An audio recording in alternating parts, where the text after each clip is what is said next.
Hi, thanks for tuning in. I get asked all the time how I got into this line of work, this work of protecting children from child sexual abuse.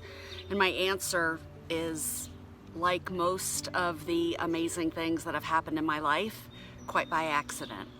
But the answer, the story that I want to share with you today, is why I have stayed in this work of child sexual abuse prevention.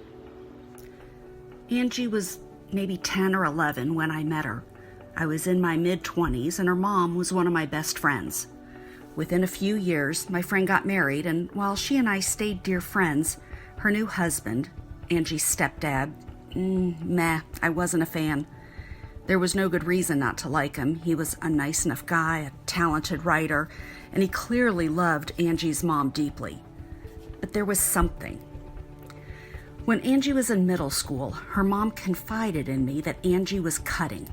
I was young, grew up sheltered, and was probably a bit naive for my age, but I knew that cutting was a form of self-harm, often associated with sexual abuse, and I knew it was to be taken seriously. Here's what I remember about the next several years.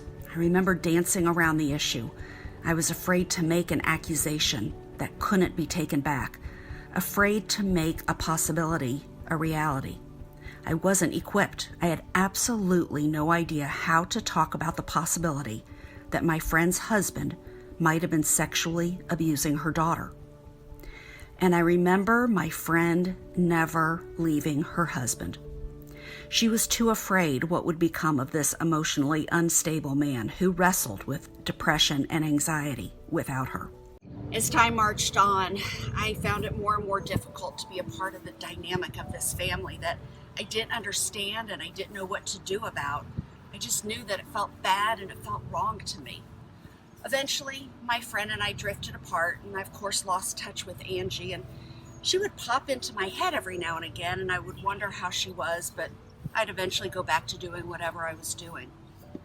Little did I know what a profound impact this experience was going to have on my life. Nearly 20 years later, June 19th, 2010, I transitioned from a professional lifetime in communications and nonprofit leadership to child advocacy work, specifically child sexual abuse prevention. I had no idea how this job would change my life. As I got deeper and deeper into this work, I learned more about the dynamic of child sexual abuse and what abuse is.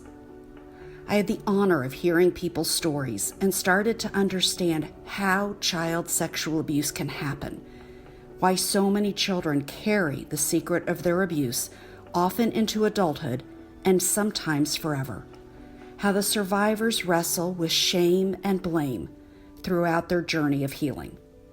My heart was breaking as my eyes were opening. With all that, I also saw how little people would talk about child sexual abuse, how uncomfortable people were with the topic, and I saw how that discomfort and silence allowed abuse to happen, the relationship between silence and suffering.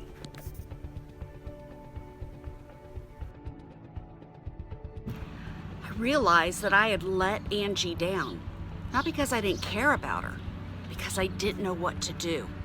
What if I had had the training then that I provide to parents, coaches, and youth workers now? And what if Angie's mom had had the same training? I started remembering so many others, times when abuse was right in front of me and I didn't recognize the warning signs or didn't know what to do with what I was seeing, hearing, or feeling. How many people in my white, privileged, upper middle class, good neighborhood, and the right schools world I walked right past, overlooked, let down, because I didn't know. And the absolute simplicity of it all is that it doesn't have to be that way. Angie is my why. Our kids don't have to know the pain or the shame of abuse, betrayal, broken trust. There are things that each and every one of us can do to better protect our kiddos. Simple things, perhaps not easy, but most certainly simple. Each and every one of us has access to awareness and prevention information and training. We just have to be brave enough to look, listen, and act. Because think of the bravery we are going to demand of our children if we don't access ours. My job slowly became much more than a job. I meet people where they are and shepherd them forward in their prevention efforts. Big steps or little steps matters not, just forward.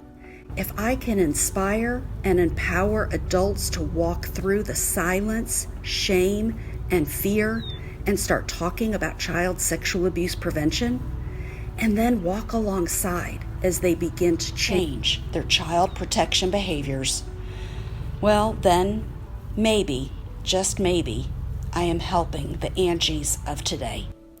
And if you will walk alongside me, we can help the Angies of today together.